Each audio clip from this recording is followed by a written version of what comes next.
to the third episode of our podcast, Everyday VC.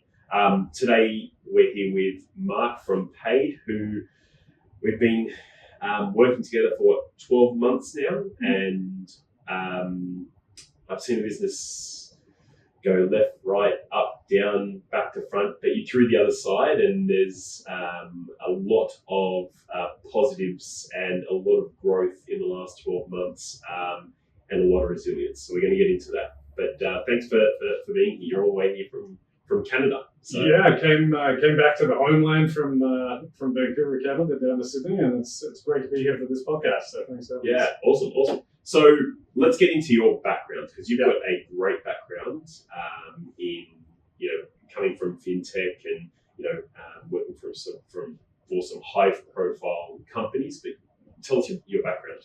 Yeah, so I've been in SaaS and fintech and specifically payments for near enough as makes no difference to my entire career, so near 18 years. In that time, I've been fortunate to work with some publicly listed companies as managing director. Afterpay was one of those. I was very fortunate to be a part of the Afterpay journey right in the middle of the pandemic, where we had perfect product, perfect time, perfect conditions, and merchants just wanting us right, left, and center. We built a team, localized the product, went through compliance, built the first bilingual product, built the first cross-border trade product for Afterpay Canada, and did millions and millions of revenue in a year.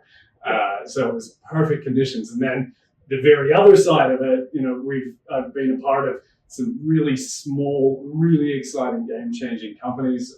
Here in Australia, I was a part of one called Clinic to Cloud. We were the first medical record company in the cloud in the world. Wow. Partnered with Microsoft, we scaled that to 1,000 clinics and 4,500 doctors in a couple of years as well. And, went through all the challenges of we've got no cash, to now we've just raised a couple $1 million.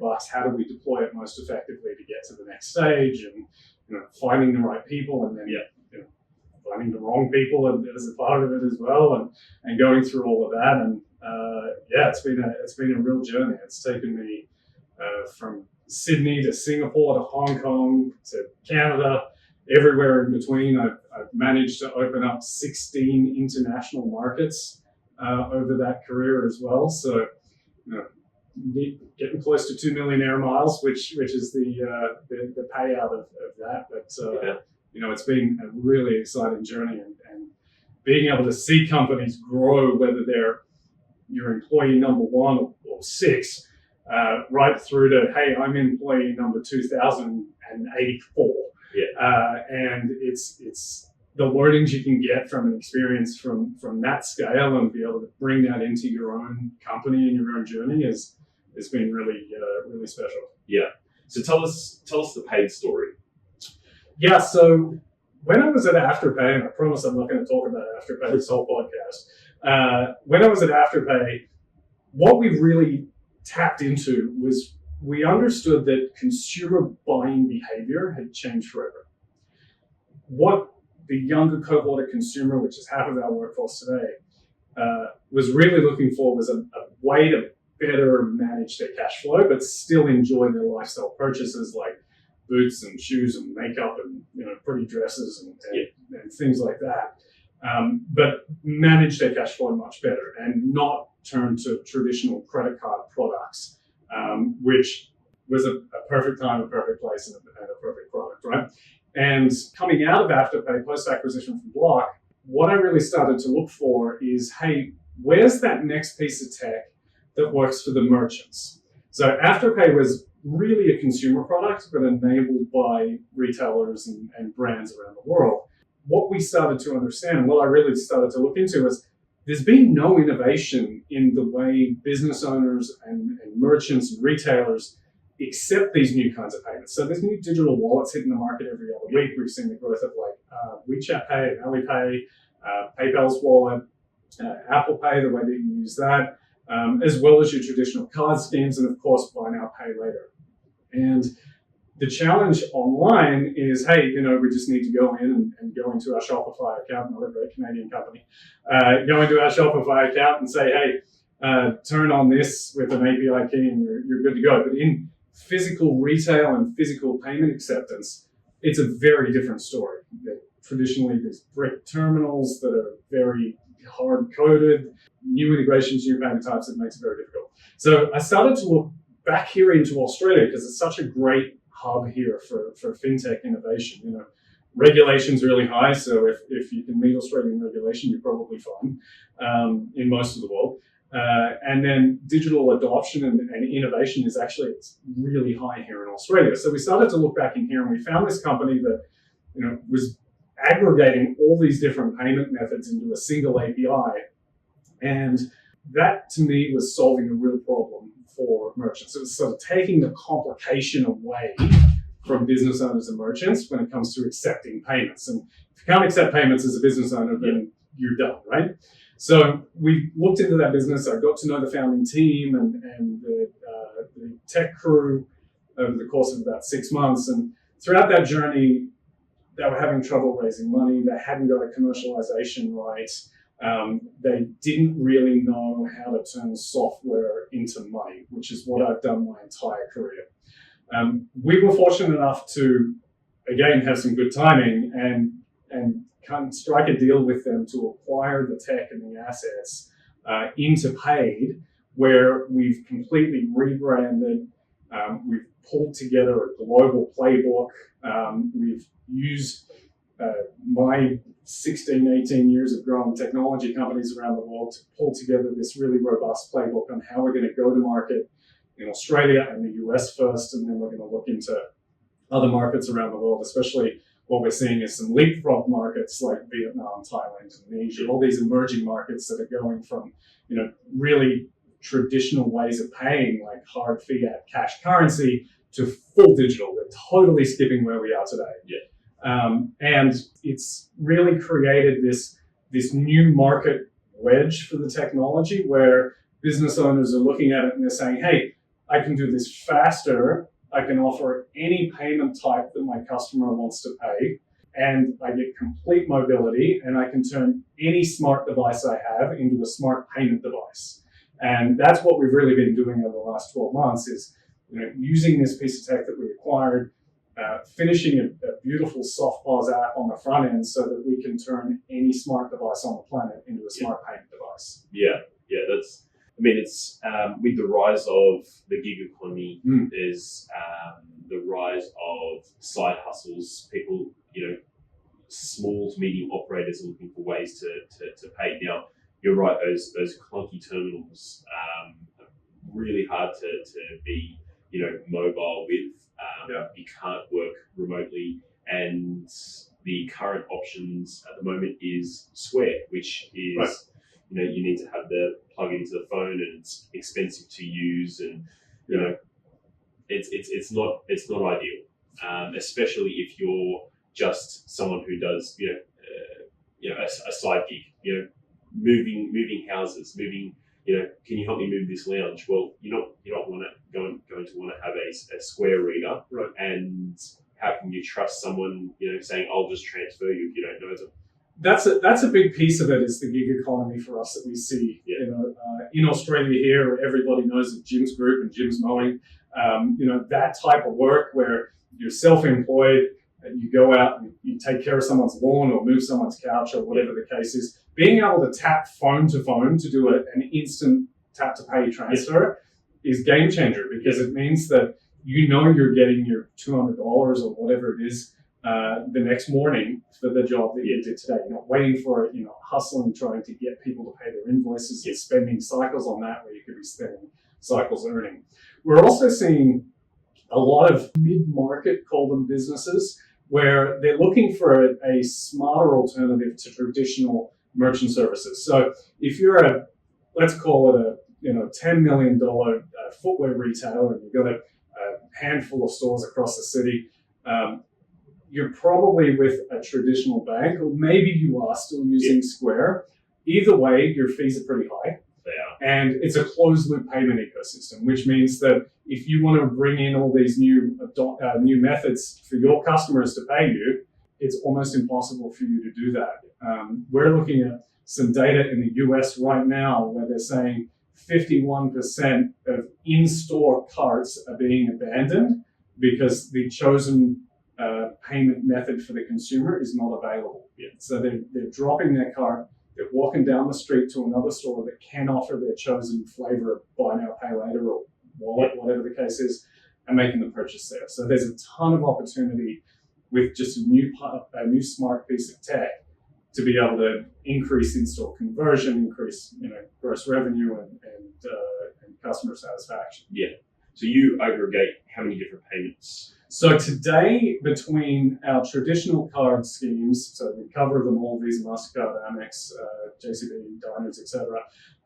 We cover those. We cover over 60 different digital wallets today across Asia and Sub-Saharan Africa.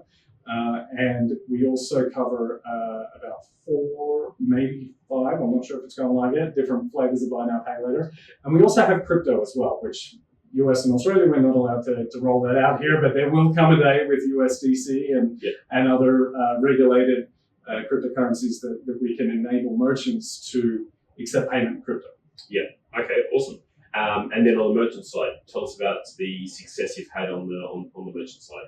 Yeah, so we are working with a bunch of smaller businesses today that are doing a rip and replace. They're looking at a traditional merchant services offering from a bank, and they're saying, hey, fees are too high. I quite literally have to have this thing plugged into the wall. Yeah. So I'm getting no mobility. If I want to do a pop-up sale, a warehouse sale, do some sponsored event, I can't accept payments there.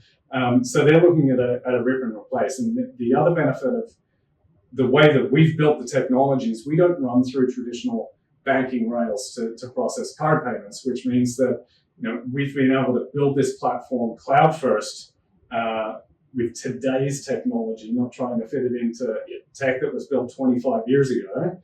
And we're using commercial off-the-shelf devices, so your iPhones and your Samsung devices and whatnot, which are, by the way, more secure than these terminals will ever be. And it means that we've given them instant mobility. You can turn staff on and off, and their ability to accept payments on and off in a back-end dashboard. For example, think you're a church or a not-for-profit. You've got volunteers that go out accepting donations today. I see the Red Cross guy outside my grocery store in Vancouver very regularly with his white bucket. I never have cash on me anymore. Like, I might have a toonie in my pocket, but I just don't have cash on me anymore. But if I can tap my phone to his phone or tap my card to his device, I'm happy to give $5, $10, $20. That's the world that we're seeing as, not just ripping and replacing traditional, but really bringing a new category of payment acceptance into market around the world. Yeah. Now, the theme of this podcast is that startup founders eat shit, and nobody talks about it. Quite literally every day. Yeah. You've got to be resilient. You've got to be able to roll with the punches. And there is, I don't know one startup that has an easy ride from 0 to 100. Everybody has gone up and down, up and down, up and down. So tell us about the up and down. Right. Well, I mean, no one likes a boring startup story, right? Yeah. Partly because they just don't exist. Yeah.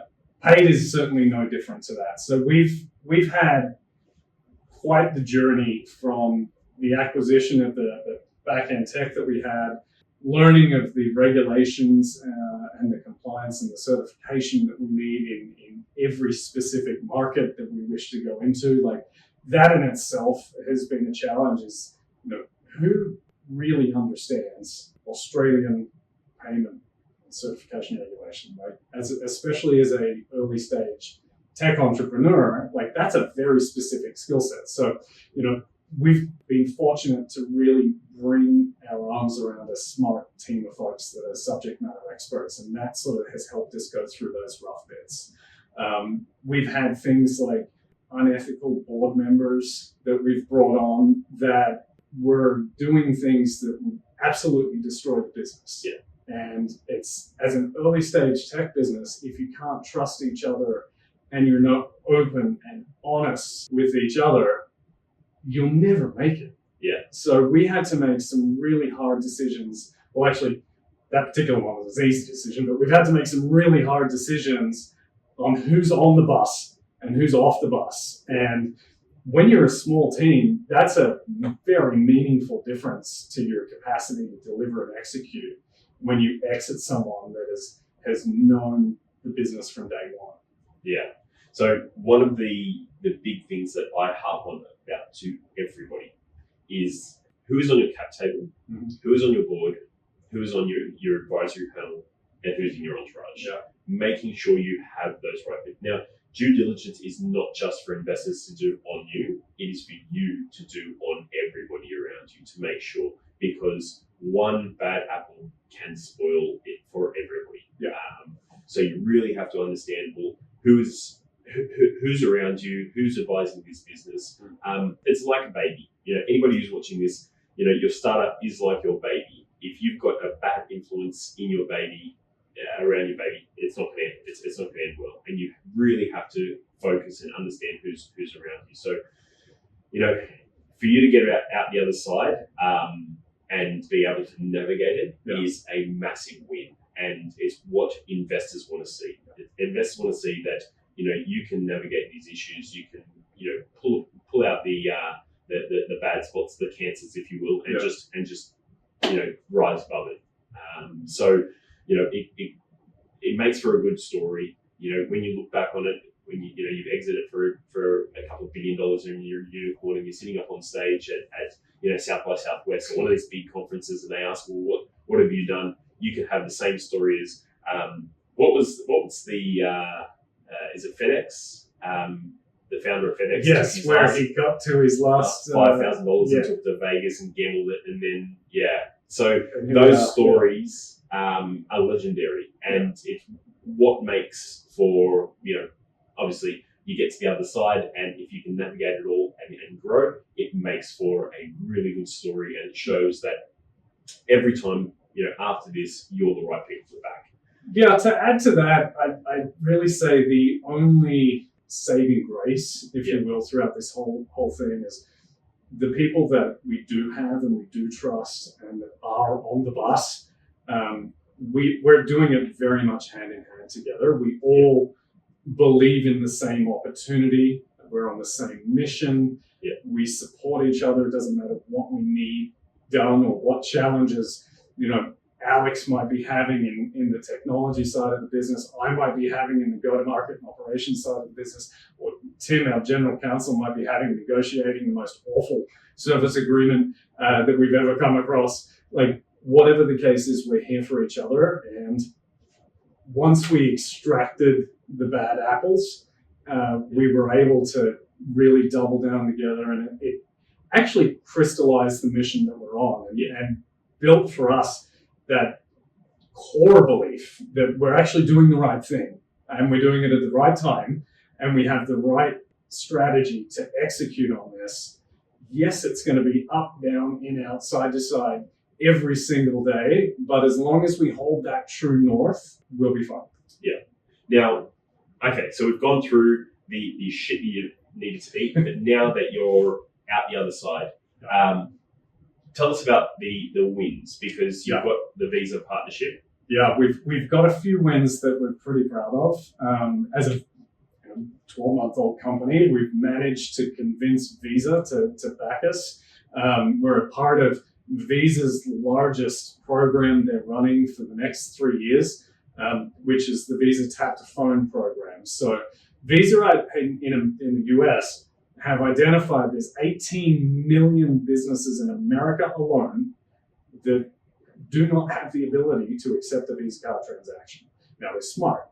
If they've partnered with a couple of fintechs to enable this new wave of payment acceptance, where you can turn any smart device into a smart payment device, and they're pushing us into market in the US a little later this year. You'll see a lot about that coming up. What that means is the more merchants and the more business owners and the more gig economy workers that can accept Visa card payments, the more transactions Visa does, which means it affects their revenue and their shares. Very smart. So that's a huge win for us. We're also working with them on localizing their Visa installments product which is super exciting. It's a traditional card scheme, buy now, pay later, if that makes sense to anyone, where you can go and select a new pair of Nikes, $200.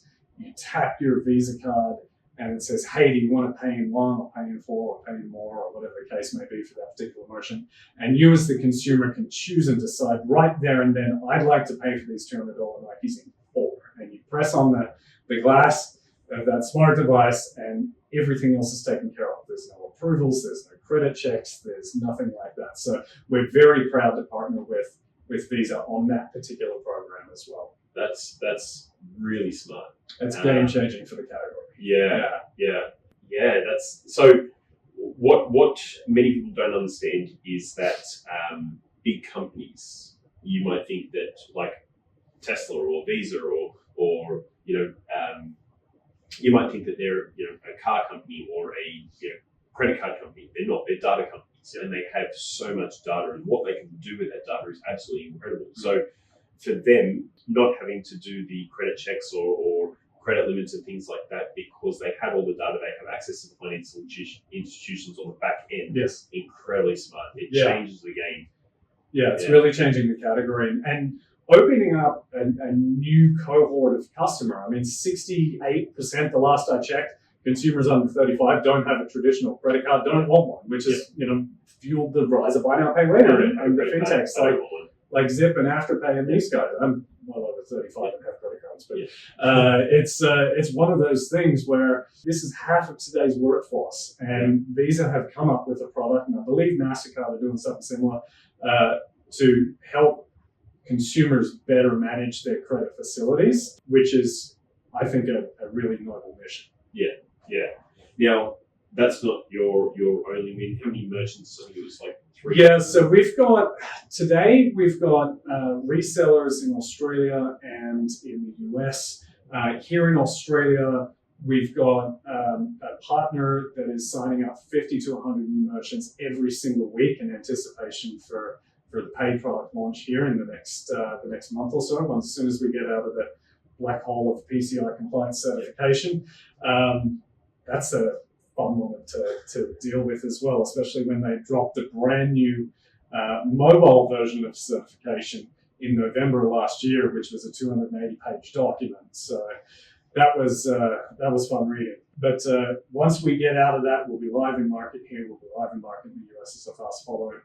We've got some resellers in the US they have 140,000 merchants on their books that we're co-marketing into. We're working with credit unions in the US to offer merchant services for the first time. Now, there's 5,100 odd credit unions in the US that have business customers that cannot offer an ability to accept merchant services, which is crazy because when we started this thesis on the credit unions, we were looking into the category and we're like, well, what are they doing when a business customer says, hey, I need a transaction account, and I need a savings account, and I need a credit card? Oh, and I need the ability to be able to accept payments from my customers. And the answer is, well, we can't help you. Why don't you go to Square? And Blockgroup is smart. The guys at Square are saying after 6 months of monitoring transactions, hey, you want a line of credit for $50,000? Guess what? That's the only way that the credit union actually makes money from business customers. Yeah. So we've created an offering where we're enabling these credit unions across the US to be able to go to their business customers and say, hey, here's an app. We've certified and verified it. It's called Paiid. You just download it on your smart device. It deposits the money right into this checking account that you opened up with us. The fees are lower, and you'll get better service because you're being taken care of by us, not by some random company. So it's really creating this, again, new market opportunity for new payment acceptance tech that traditional banks aren't looking at, that traditional payment companies like your Tyros here in Australia, and your Squares and Verizons, and these guys just aren't doing, looking at it, but there's trillions of dollars of value in that category alone. That we're seeing a tremendous amount of interest in. So it's really exciting. And then what's the solution for the e-commerce play? Today, we don't do e-com payments or card not present payments. We're in the process on the e-com websites. Yeah. So today we are working on aggregating all of these payment methods and opening it up to stores like BigCommerce, Shopify, Woo, all of these like marketplace and e-com platform providers, where you can opt to choose Paiid over Stripe and Square, for example, because it's lower fees, it's smarter tech for in-person payments, all your aggregations are done, and if you're doing both in-person and online, we've all of a sudden offered you with one onboarding, omni-channel payment experience. Yeah. And taken away all of the pain of payments. So we do all of the acquiring, the processing, the risk, the analysis of trends of your payments, and of course, make sure you get a settlement file every day. Yeah, perfect. And then the other win, especially in this market, raising capital is quite difficult, but you've got a lot penciled in. You're just waiting for the lead. So tell us about the investors who have all committed to Paiid. It's just finding the lead, which is, it's one of the best of times. Yeah. We decided just before Christmas that we'd do a fundraise for a seed round to fuel our growth into this year. What we then saw was a massive drop over the course of the second half of last year in valuations. I'd say a correction versus a drop. Yeah. So many companies valued up here the last couple of years, but really were there? No. Probably not. And we've seen some really unfortunate results as a outcome of that. But the timing for us we see as opportunistic. Great companies are born in times of hardship. Yeah. And we're working with investors across the US, Canada, and the APAC region to really realize this new wave of payment tech that we've got and bring those into market. So we're currently out there doing a seed round right now. We've got half of it filled from follow-ons, from small venture firms to multinational venture firms to corporate venture groups. We're getting quite a mix between all of that. Then SVB collapsed, and the venture world in North America came to a complete standstill. Yeah, and that was right when we were about halfway through the process, and we looked at that and said, okay, well, we're not just going to sit around and wait 6 months for the market to correct itself and everybody to start feeling good about deploying cash again. What are we going to do? So we started to look into Singapore and into Asia for opportunities over here, where is a natural market opportunity fit and progression for us post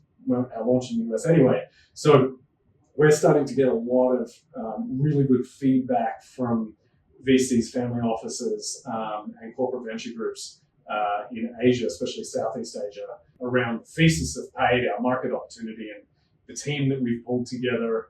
Our CTO, Alex, has been building tech for Amex for 18 years. If anyone here has an Amex, when you make a repayment, that's Alex's tech that says you made a repayment globally. Yeah, amazing stuff. So we're super fortunate to have Alex. We've got some really great talent on the tech team outside of Alex. We're really fortunate to have Tim on our team as well, who's been advising from a general counsel perspective startups for 20 years. So between the group that we've pulled together, we've got a really solid team. We've got a product that actually works. We're not out asking for money to hire 100 developers to finish the product. It's good. We're ready for market as soon as we come out of certification, and we're going to use a lot of those funds for scale up and go to market activities in Australia and the US. Yeah. So you're raising Five. Okay, so you're raising 5. You've got half of penciled in. Yeah. You've got a lot of followers that want to come in. Ready to go. Just looking for that lead to set the terms. Yeah. So it's been a really interesting. I've raised cap before with other firms. This has definitely been the most challenging time to raise cap. The market opportunity, I think, is better than when I've done it before. We're seeing in the US half the cohort saying, no, we've decided we're going to put new deployments on hold. We're just going to double down on our existing cohort. And we're seeing the other half going, hey, we've got like an entire market with half the competition now. So we're going to continue to deploy in there. So we're having a lot of conversations on both sides of the fence there.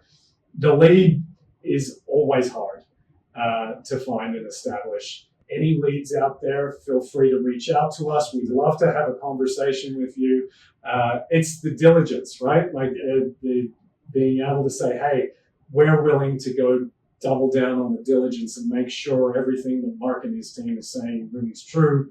Yes, we'll set terms, and then we're off to the races. We're done. Our round's finished. So it's we're getting pretty close. But to any founders out there that are watching this, I'd say it's going to be harder than you think it is. It'll probably take longer. and that's what we'll sort of wrap it up. But just any advice you want to give to founders who, whether they're in the fintech space or not, that are in this market and they're thinking, hey, I'm going to take the leap, I'm going to join, and I'm going to start my own company. What advice are you going to give them? Be crystal clear on what you want to do. I think that's number one, is like you really need to know the problem you're solving. You really need to know the category or the problem it is that you're solving, to have that domain expertise. If I didn't have experience with multiple fintech and e-com companies, I couldn't do Paiid. If I hadn't been doing internationalization of tech companies across 16 markets for the near 20 years, I couldn't do Paiid. There's too much unknown outside of your own domain that will just may be successful, but it will really hamstring. That's product market fit. It is. It's product market fit. It's knowing your category that you're building the product for, and knowing how to turn software into money or tech into money. And if you can do that, you're 10 times further down the road than the other guy. That's one of the things that I see, and I go to a lot of pitch nights and startup competitions, and unfortunately, you've hit the nail on the head. Product market fit. A lot of founders don't have that. And the other one that you touched on, commercialization. How are they going to make money? A lot of early stage founders don't know how they're going to make money. And that's okay, Dan, because there's people out there that do know how to make money and that are looking for opportunities to wrap their bow around something. If you're a technical founder and you have domain expertise in the thing you're trying to solve for, fantastic. But bring a team in for commercialization. Or on the flip side, you see a commercial opportunity and you know how to execute on it, which was my side. I needed the tech. I found the tech. I found the right CTO. We came together and we've had the Paiid baby. So that's understanding the market, finding the problem, being 100% certain on the problem, product market fit. And then if you don't know how to make money out of it, find someone who does. Find someone that will. And there's a lot of people, there's a lot of really good advisors and experts that are willing to help. And but then it comes back to making sure, doing your due diligence on this person to make sure that they are the right sort of people. Because unfortunately, I see too many people on cap tables and on boards that are there wasting space. So, I mean, you've gone through it, you've been through the other side, and that's your advice for move fast. You cannot move fast enough, and you almost can't work hard enough in the first 2 years, especially. That's going to teach you more than any business book. This is also another one that I have sort of heard. In the first 2 years, you've got to put everything into a startup. Everything. Blood, sweat, and tears. Late nights, early mornings. How does your family find it? Well, I'm fortunate enough to have an amazing wife, Jackie, who understands what it takes to make this work. She believes in the mission as well. She's also a part of our team. We're very lucky to have her on that. So, yes, we at home talk about Paiid more than we should, but that's helping us move forward. I also have 4 beautiful children who I'm really proud of and that allow me to spend the time that I spend building Paiid, because those 5 people are my reason. They're my reason why. They're my why I do this, why I've done 16 international markets and lived all across the world. They're my why.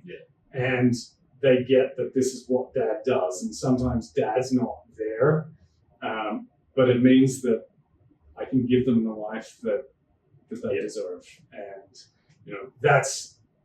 I'm fortunate to have them and to be able to do that for them. Yeah, having their buy-in is the crucial part. You can't raise a software company if you don't have the support of your family around you. It is so important. And, I'm so blessed to be able to have such a supportive family on our mission. That's an important one, because not many people understand that. And it's great when you're young and you're single, but if you're looking to join start a startup when you're in your mid-30s and older. I'm not there yet. I'm not there yet. But if you're looking to start a startup when you're in your mid-30s and older, and do have a family, it can be incredibly difficult. Really taxing. You really have to have the right partner who believes in what you're doing, and fortunately for you, is part of the business as well, so can see the journey, sees the ups and downs, and can support you on the way, because the mental side of it takes its toll. Big time. And especially if you're going through the ups and downs, lefts and rights, and you have to juggle minimum balls while spinning plates at the same time. It can get emotionally and mentally difficult as well. So we'll leave it at that. Thank you very much for coming on to this podcast. It's great. We're lucky to have you in Australia for the next few days before you head back to Canada. And I love the Paiid story. I'm about to be a part of it as well. So I believe in it. I want to see this go global. We're gangbusters. So thank you very much. Pleasure, Dan. Thank you so much. Thanks for listening.